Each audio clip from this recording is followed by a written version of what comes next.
Franchise Secrets, Eric Von Horn.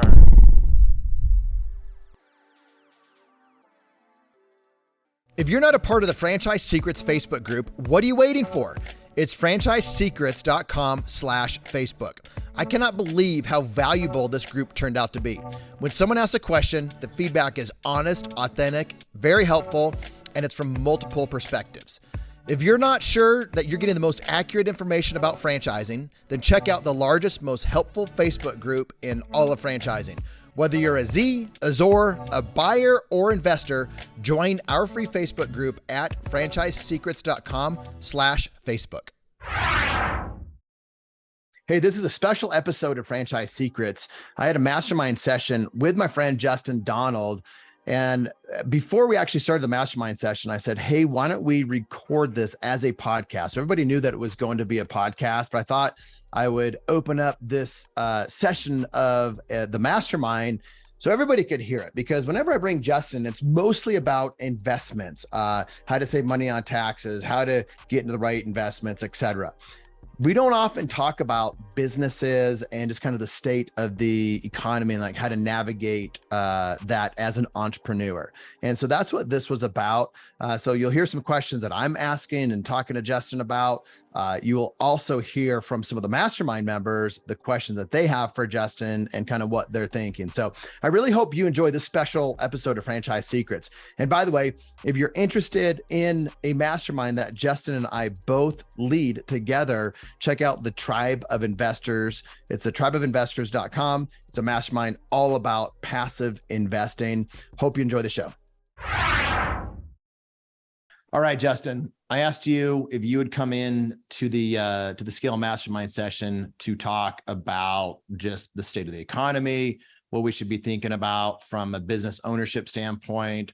I love your perspective on this type of stuff. I know you are the lifestyle investor. And so we can talk about investing stuff as well, but love just to talk about, just get your perspective on the economy, what you may be doing or should be doing or could be doing to prepare for, 2023, high inflation, high interest rates, things like that. Like, what would you be thinking of as a business owner? And everyone in here, put your hand up, put questions in the chat, because this is an opportunity to get Justin's mind on your business, or just at least help you with some things. So why don't we start with that, Justin? And then seriously, everybody, pipe up, raise your hand, or put questions in the chat. Yeah, it's an interesting time just seeing what's happening and being in a season where the most touted way of investing, which is investing primarily in public equities in the stock market, in a 60-40 type of portfolio, 60% equities, 40% bonds, or 60% stock, 40% bonds. That has been touted as the safest thing. And this is, what people should do. But this year, it's been the worst performing year for that allocation in 100 years, right? So what is touted as like, this is safe, this is good, this is what the professionals do, which even though it's not what the professionals do, it's the worst season for that. It's the worst time for that. One of the worst times in history for that allocation. So yeah, so what we've known about investing, I think, is just we're in a season that is different than ever before. We're in a season where you've got interest rates soaring faster than they ever have before. You've got money that was being pumped into the system that's no longer being pumped into the system. You've got a recession looming. Most professionals would say that we're already in it. We're just in the beginning of it. So yeah, so what do you do? Well, I think we still have to pay attention to the signs. We still have to pay attention to what is happening. We have to figure out, our interest rate's going to keep going up, which they likely will for a little bit of time. Will they ever come down? Yes, they have to, because the government can't, they can't service their debt at that high of an interest rate. So it has to come down at some time. They're not going to default on, other countries.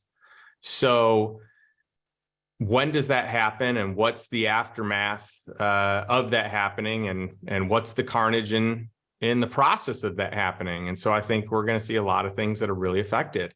I think we're starting to see real estate being affected, but you got people in two different camps, even on real estate. You have people that say, hey, this is different than 2008.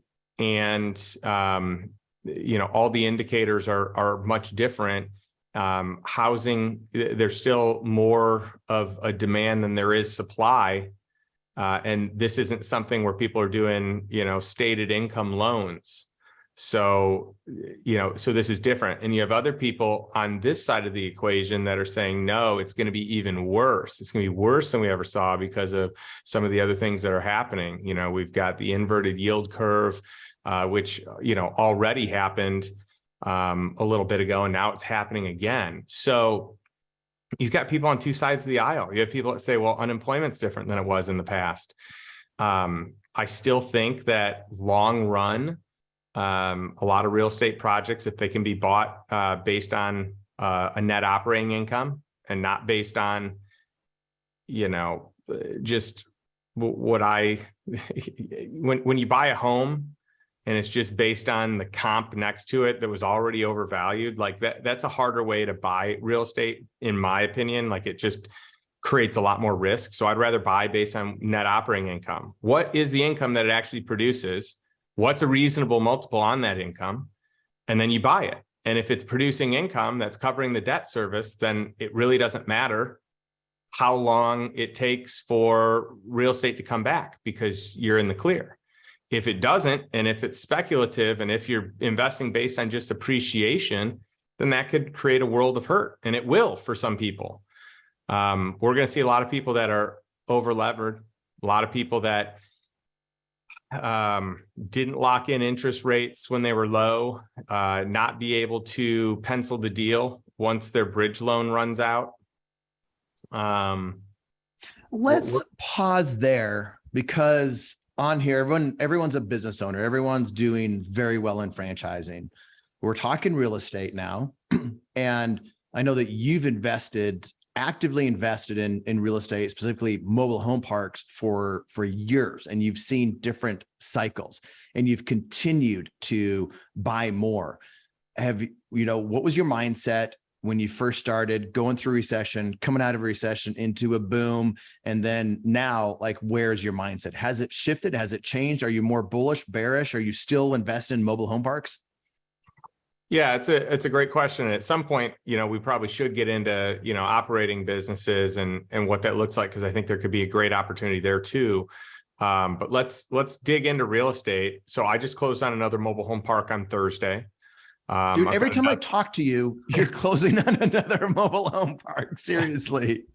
I know. I still love it. It's still my favorite real estate asset class. It's the least institutionally owned.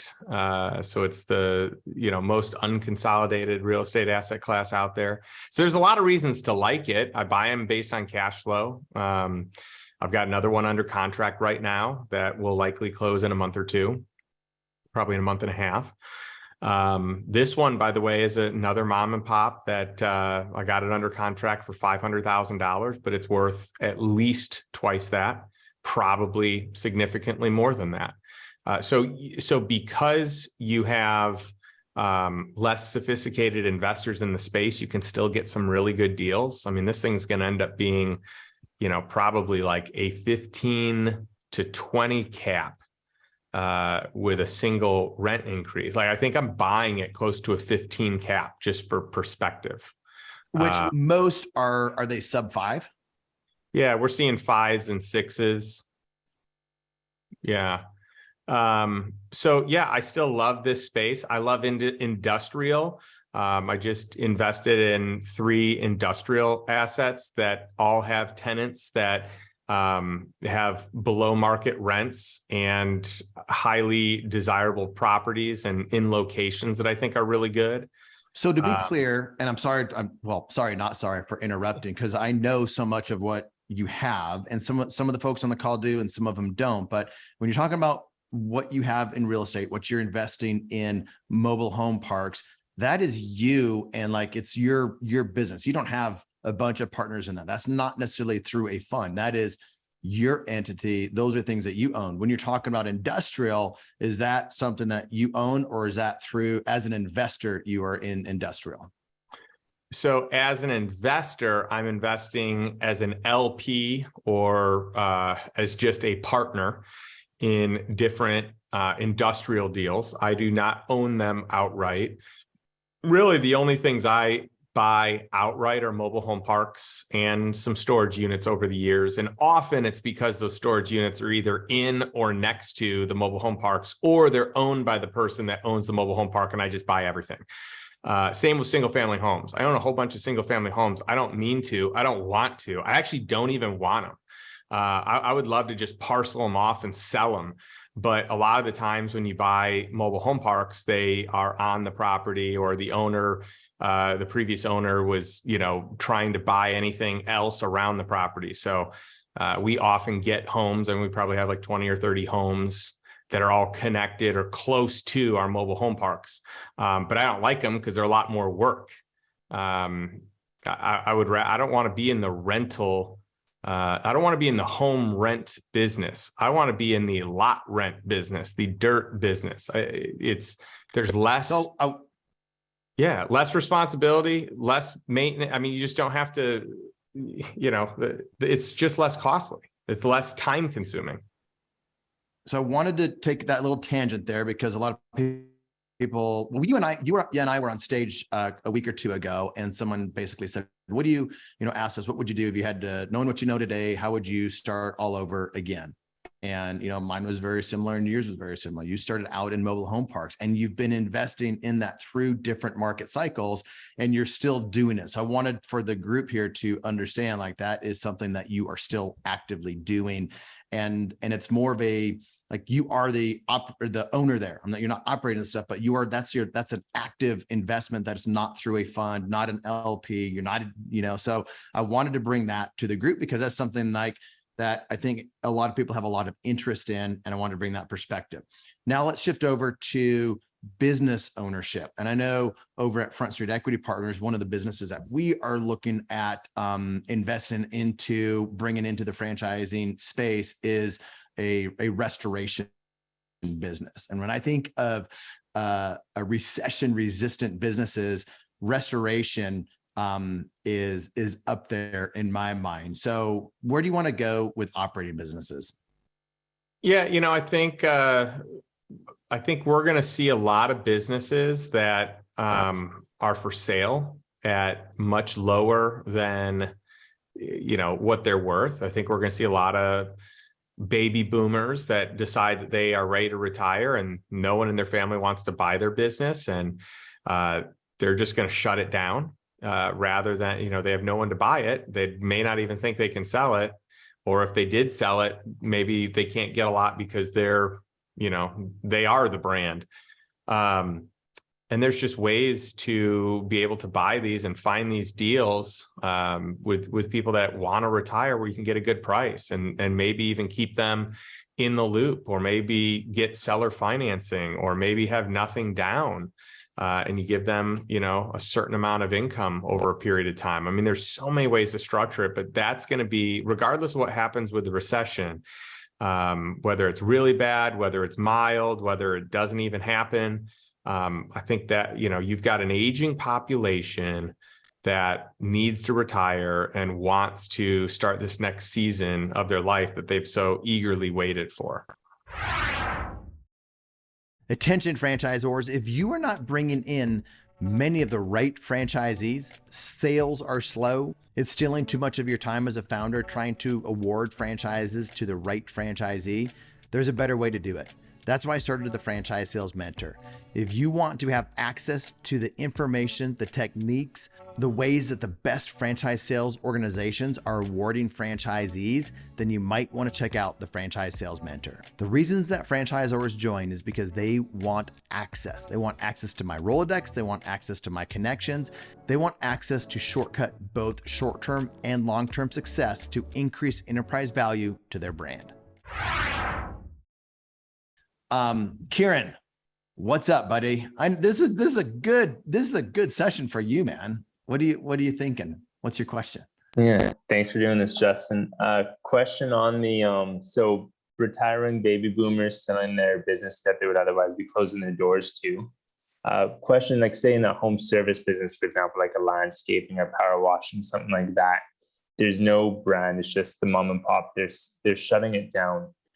Like thinking long-term, 20, 30 years, investing into these types of businesses that doesn't have a brand, are those going to be worth a lot down the road? As I see like brands in these types of owner-operator businesses becoming more popular, is investing into a mom and pop business and like a service-based business worth doing? Is it worth learning that kind of model from what you see?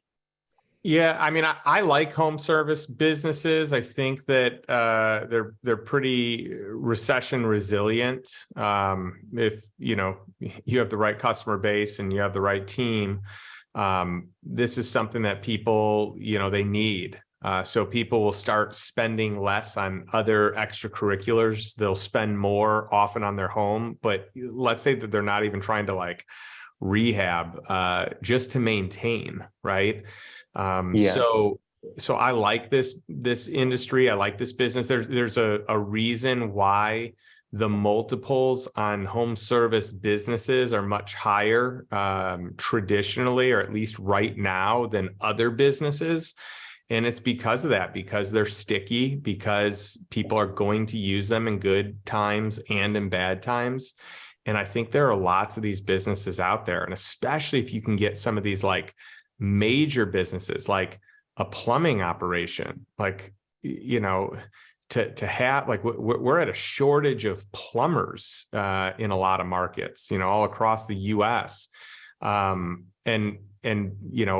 I have a single family home maintenance company, and we've done maintenance on all types of different buildings and structures and whatnot. And, you think about it, if you have any issue, what's the one that you have to solve first of all the issues? Water. Plumbing. Right? Yeah. If you have water can wreak havoc more than anything else, right? I mean, you could be out of power, and you can get through that. That's not, your stuff will generally be there when you get back. I mean, freezing temperatures is a different scenario, but just straight up, it kind of is where it is when you restore the power. You have a leaky faucet, you have a water main break, like that creates some major damage. And that's the person who's called first, right? And it takes a high level of certification, licensing, specialization. So finding the ones that are even in that, more of a singular niche. I would even say mold remediation, pest control, foundation work. Like there's a ton of them. I've got a lot of friends that own roofing companies that do very, very well. The list goes on and on, right? So, I mean, I love that space, and I think there's ample opportunity now and in the future. Do you think the brand's going to matter, like picking a franchise versus like an owner of like mom and pop shop that you're buying out? It's pros and cons, right? So, a pro to a franchise is you have a playbook, you have support, or in theory, you should have support, from a home office. I know not all brands are great at delivering that, but there's some beauty to like reaching out to someone else who's in the same business and like, hey, I see that you're doing great in this area that I'm not doing great at, right? You've got a network of people, you have, centralized events. So those are a lot of the pros. You've got cons of not being able to do it your way. The cons of having a franchise are the pros often of having your own business, where you can have a brand, and if you're really good, you can scale it better than a corporate office can scale a franchise brand, right? Like, if they're really good, hopefully they do a great job and everyone knows about them. If they're not really good, sometimes it's nice having your own brand that you can just, figure out some SEO hacks. And we did that with one of our businesses with a dog training company. And I mean, we are like one of the top search things, and we just fixed the SEO on it. And just that single thing just drove up customers, drove up revenue, increased the value, and we exited for a really nice return in a short period of time. I mean, there are tons of other pros and cons. So I don't think it's, I think you search for what is best. And I would also look track record too. Like, I personally would rather take over a business that's already running, that has a track record, that has some branding, than start a new franchise location, just from the standpoint of time, right? Just and comfort and whatnot. There are other people here that are great franchise owners. There are a lot of people that that they are so good at what they do that they would much rather start the new thing, and there's probably more meat on the bone, in that scenario. But if you got a proven track record, and this is a mom and pop run business that's been in business for 30 years, 20 years, 50 years, I mean, there's something to be said about that. Okay, thank you. And it's fun. I look around, and I know everybody here, and everyone owns a franchise, and some of you also own other businesses that are not franchise that do very, very well. I was just talking to some of you guys about that. So it'd be interesting to have kind of a mom and pop owners in a franchising world conversation at some point, to get some of you that are on this call right now to talk about what is it like actually running your successful mom and pop while having franchise locations. Get some perspective on that, because I think there's a lot of opportunity, like you were talking about, Justin, to buy existing businesses. So Justin, I know you love mobile home parks, but what's your thoughts on like RV parks? I've got a love-hate relationship with RV parks. All right, so let me kind of break this down. In the right markets, I love them. In the wrong markets, they can be really atrocious. So part of why I like mobile home parks is because it's not transient. I would rather have someone that just stays. They don't move. I've got someone that's paying year round. So what I really love are the RV parks where people don't move, where it's highly desired, where the moment someone leaves, there's a wait list and it's easy to get the next person in. I mean, the RV parks here in Austin are just packed. Like, there is never a vacancy here. And I know there are a lot of other cities like that. So I like them from that standpoint. There are other RV parks that are kind of more like adventure parks or like family parks. And I think when you establish a great reputation and you have a brand and you can get people there, a lot of those are seasonal. So I'd rather it year round. I'd rather it be in a good climate where you could do it year round. But still, there are a lot of these that are up north that, I mean, basically don't have anyone in the cold months.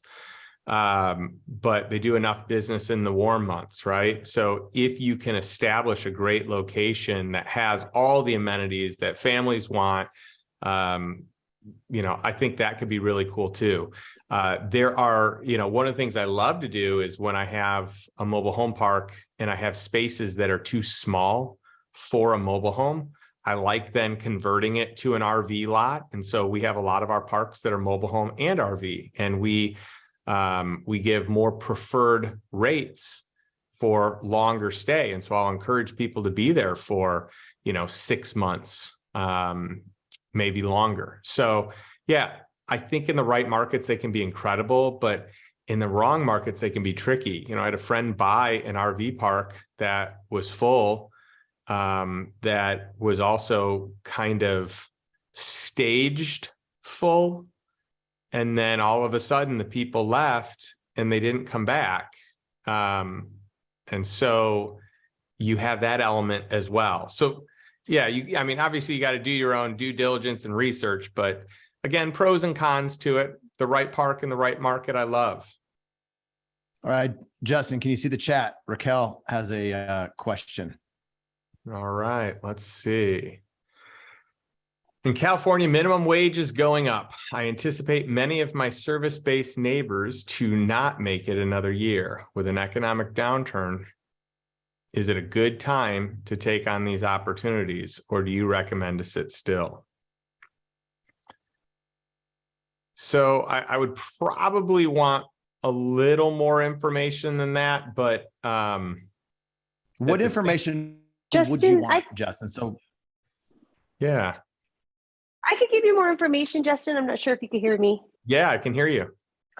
Okay, so I am a part of 2 different franchises. One is in the fitness industry and the other is in the beauty industry. And, you know, a lot of my colleagues, they're struggling as it is. And then with minimum wage being increased $1 to $2 on January 1st, I anticipate a lot of my neighbors to not make it through, either close or like, you know, there might be some opportunities for me to just take over businesses where the owner just wants to walk away. But I'm nervous because with an economic downturn, I'm scared of like sacrificing my businesses that are my current ones that are doing really well. Is an economic downturn a time to really take risks and do all that? Or because we're unsure of how bad it'll be, is it best to just kind of sit still and watch? You could probably ask 2 different people with 2 different temperaments that would give you completely opposite advice on this one. Yeah. You know, Yeah.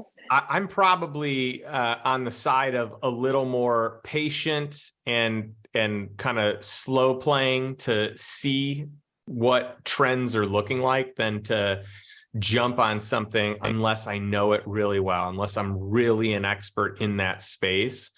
But there are also ways that you can consider like creating a safer avenue of even partnering with someone that is about to go out of business that maybe can't afford to do everything, but you could keep them on working, running the brand.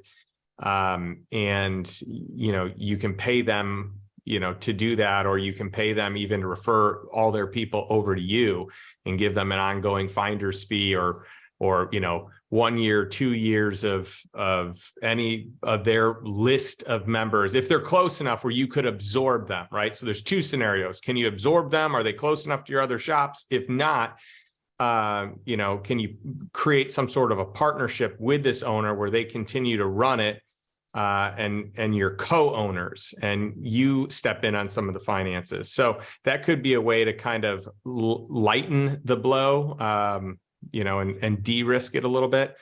But I think it's good to always be paying attention to this. I mean, the wealthiest people gain the majority of their wealth in recessionary times. So if you're looking, you're going to find good opportunities. They are out there. Most people are emotionally too afraid to look at it, or they're just trying to get by and just survive. So I like that you're already thinking about it. I think it'd be smart, Raquel, for you to make some decisions now about how you're going to respond if times do get worse, if a full-blown recession ends up happening, where you can revisit and say, hey, when I was in a good state of mind, I made these decisions to reference whenever I might be highly emotional, right? Like I think all of us at certain points are going to experience more emotions if things continue to get worse in the economy than where we are today. But yeah, I think that acquisitions are totally on the table. And I think just if people are willing to share the financials, sometimes people just are afraid of debt.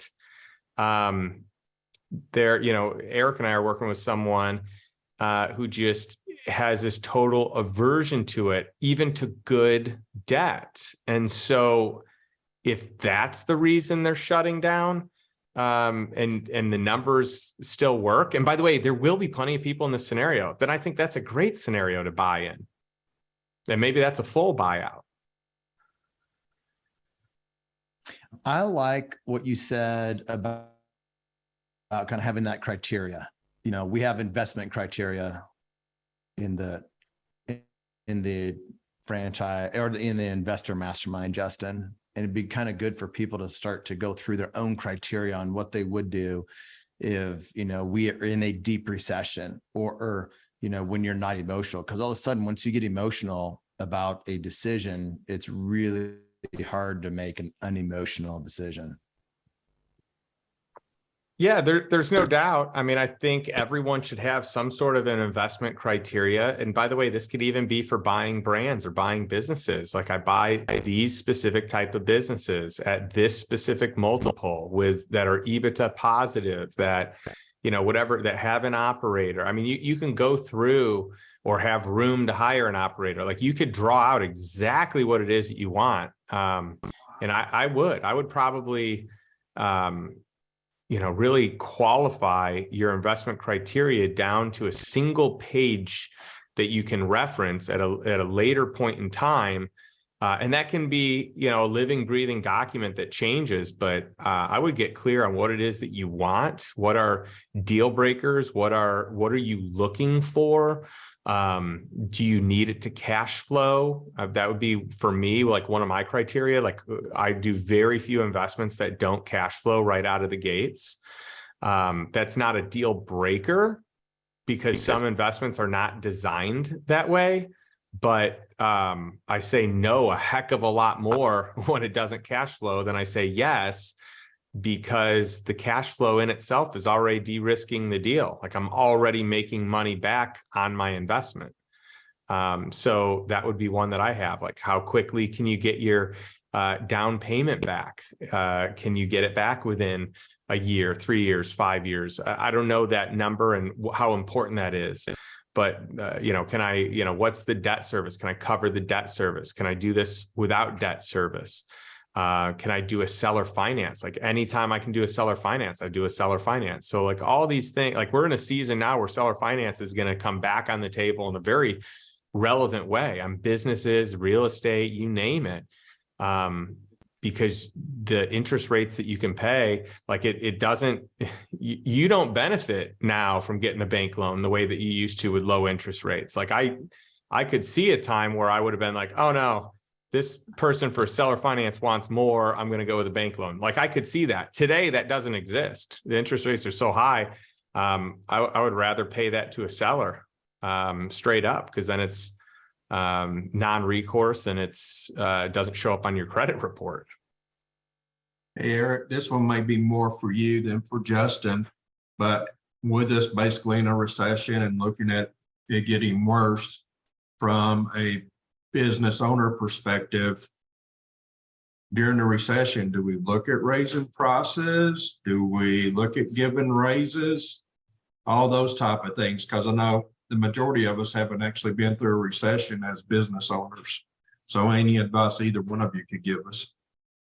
Justin, why don't you take that? And then also add in there, what do you do with labor? You know, like how do you look at labor, and how much more do you look into the P&Ls and the financials of the business when you're not in times of plenty? Yeah, I mean, I think you got to assess what the business needs. You know, do you, in order to run a profitable business, do you need a price increase? Like that's a realistic thing. Additionally, when everything else is increasing, part of the question I ask myself is, should I be increasing as everything else is increasing because it's normal? Like it's not out of left field. It's like people expect it, right? So that's one thing that I think about. If the business needs it, I say for sure do it, right? Because it's a marginal increase that ends up being significant when it's all factored in. If the business doesn't need it and it's more just to create the extra profit, then I would do a little more homework and I would figure out what type of a business you have. I mean, if you have kind of, a more essential business, it probably is easy to make that decision. We still do rent increases Right now, during, by the way, we did pause rent increases on our mobile home parks during COVID. So we do an annual rent increase. And so it is a normal thing that anyone in any of our communities knows that we keep up with inflation. We do a rent increase every year. But we did not during COVID. We thought that was just an unknown time and season. And so for us, that was a no. But I think that if your customer base is strong, depends on, what are they, middle class? Are they upper middle class? Are they lower income? Like that plays into as well. But I think if your P&L supports it, if your demographics support it, I think it's probably not a bad idea to find ways to make the business more profitable. So here's the deal with the Franchise Tribe Mastermind. It's full of a bunch of successful franchisees across many different industries, many different brands, and you get to be a part of that. Now, if you've had any level of success in franchising, you've probably been around top performing Zs in your current brand. So think about that. And if you could do that with 40 plus different brands, industries, franchisees, that's the value in the mastermind. I bring in some of the best speakers in the world. We talk about some topics that will never be talked about anywhere else. So if you're interested in being a part of a group like that, check out franchisetribe.com. I can elaborate, more on that. Let me also elaborate on this. I think when you have key employees that are awesome and that you enjoy working with, that are key to the business, I think it makes sense to make sure they're taken care of as well. And even if that is at the expense of some potential profit, especially in an unknown season, I think that is really important too, right? So we tend to pay our people pretty well. It depends on the role, it depends on the job, but our key hires in the various different businesses, we want to retain them through everything, and we want them to feel appreciated and part of the team, and that they matter. And so we're going to err on paying probably too much than not enough.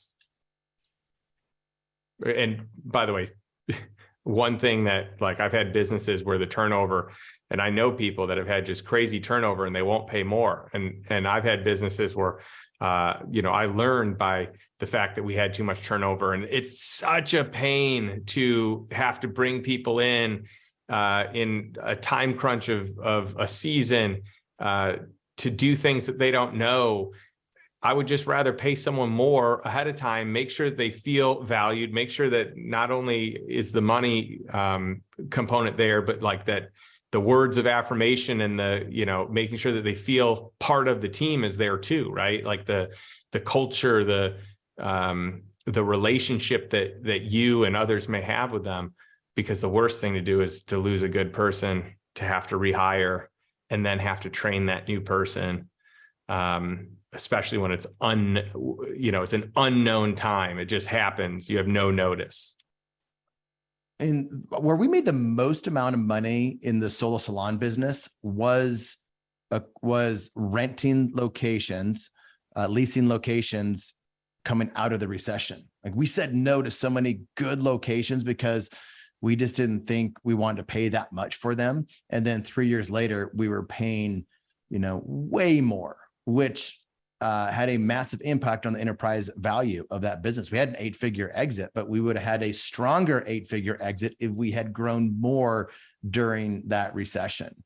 So hindsight, which it's easy to look back in hindsight and be like, oh, I wish we would have opened up 5 of those back at the tail end of the recession. But we didn't know it was the tail end of the recession. So we were happy that we were able to get, a handful of locations that we were able to secure with good terms and de-risked. But hindsight, we would have been more aggressive. I think, Justin, I have a question for you around we're alluding to it earlier with apartment syndications or just apartment buyers. Maybe they bought their own apartments, or they were a general partner, or maybe some people are in limited partners and the investment, the multi-unit investment, the apartment investment isn't going as planned because they had a bridge loan, or the financing didn't have cap on interest rates, or whatever the reason is. That's where there is opportunity. So what do you see as opportunity for yourself if we do go into a deep or deeper recession? Like, what are some opportunities that maybe you haven't looked at before, or that you have looked at before and you're going to double down in? Yeah, I'm gonna stick with what I know and what I know works, which is mobile home parks. So I will keep buying those. Someone said, "Hey, if you ever sold all your mobile home parks, what would you buy?" And I said, well, probably more mobile home parks, because I don't know anything else that that is as lucrative with as little risk. If you buy right out of the gates. And so, yeah, I would imagine that's just going to continue. I still think industrial is going to continue to surge because e-commerce is going to continue to grow. So any industrial that's within the last mile of a major city. So what do you mean by that? The last mile of a major city, industrial last mile of a major city. Go a little bit deeper, please. Yeah. So with like distribution, you have all these products that arrive to different warehouses across the US. And generally the most expensive part of getting a product to the end consumer is that last mile of transportation to get them there. And so if you can solve for that last mile, if you can find something where you're housing this stuff in a distribution center inside of a last mile, you're saving a lot of money from groups that don't have that. So the last mile is, if you look at any major metro and you have something in there that's, inside that footprint, that to me is a great place to invest, because we all know e-commerce is going to continue to grow. Like recession or not, it doesn't matter. E-commerce is going to continue to grow. More people are shopping that way. The numbers are evident in even, Black Friday sales this year, where retail was down, but e-commerce was up, right? So it's just the name of the game to me. So if I follow the trend that's going to continue, I want to invest in the ancillary supports of a major industry like that. You have a mobile home park course that is for sale. We also, some of you guys have access to it in the Tribe of Investor or Lifestyle Mastermind. So if you're in the Tribe of Investor Mastermind, you have access to it. And I see some of you in here, and I think like one of the things that I want to do in 2023 is find a mobile home park to buy. I'm not buying one like every other day like Justin, but I want to be able to buy like storage units or mobile home parks, because I hear mentors, really smart people of mine like Justin, that he's just continuing to do that. So I think that, there's one of the takeaways on this call. I think everyone should at least look at that. So Justin, are there, like, from an LP standpoint, GP LP with mobile home parks, are there, like, what would you say to somebody that's like, oh, I have an opportunity to be an investor as a limited partner in a mobile home park? Is there not enough margin in that, because a lot of the apartment syndications are big value adds? So what would you say to somebody that wants to exposure to mobile home parks, but doesn't have the time or the resources, or they just don't want to get into it as an active investor? Yeah, if you don't have the time or the resources, then you should just be an LP investor in whatever the thing is. I think it takes just a certain type of person that would actually own it outright and manage it themselves. I think most people are probably better suited to be an LP, where you have an institutionally run or third-party professionally run asset. And yeah, most people likely don't want to figure out the time, create the expertise. But I do think you should have expertise or some expertise. You should be educating yourself at a minimum on, if you're going to invest in mobile home parks, you should educate yourself on mobile home parks so that you can be better at picking the right investments, the right syndicated deals. What are you really good at? What are you not good at? Because we talked about a lot of different things today, and I know you well. And so I think it'd be interesting just for people to hear, like, these are the things that you're really good at, that you really enjoy, and these are the things that are not your zone of genius and you don't enjoy. I'd say that I'm good at working with people and developing relationships. That to me is fun, and it's how I prefer to spend my time. I think I have a strength of spotting trends early, or seeing like big picture potential investment opportunities, what is to come, and being a first mover on that. I think I have found I don't get any energy from actually diligencing a deal and actually diving into the numbers. I have done it. I can do it. It zaps my energy, and there are people that are a lot better at it than I am. I don't do any operations anymore. I used to. I've done it. It always is a huge energy suck for me. So I look for great operators that are world-class in doing that, so that, my mediocre skills don't have to be used. I'm good enough to be dangerous, but not good enough to sustain doing operations long-term. I could go on and on. My list of what I'm good at is much smaller than my list of what I'm not good at. But I at least am good at figuring out what I'm good at. I'm good at networking. That's probably my biggest superpower, is that I like meeting new people. I like learning about them and asking them questions. And I feel like I see connections that other people don't see. I can connect dots. A lot of people can match make in the world of people meeting each other and, going on dates, getting married. I think I have a gift of connecting dots with business people, businesses, brands, ideas, like who should know who can work together. And that's really fun for me. It's really stimulating for my brain to connect and hear people's story. And when I hear and learn about them, it gives me a pathway to be able to share, things that I see. So you had business owners pay you multiple six figures a year for some coaching. What would they say? If we were to ask them, what was the ROI on multiple six figures that they paid you? What would they say? I think, some of it is probably coming up with strategies, coming up with processes. I wouldn't say that gives me a lot of energy, but I've already invested the time and I have my processes and they're kind of done.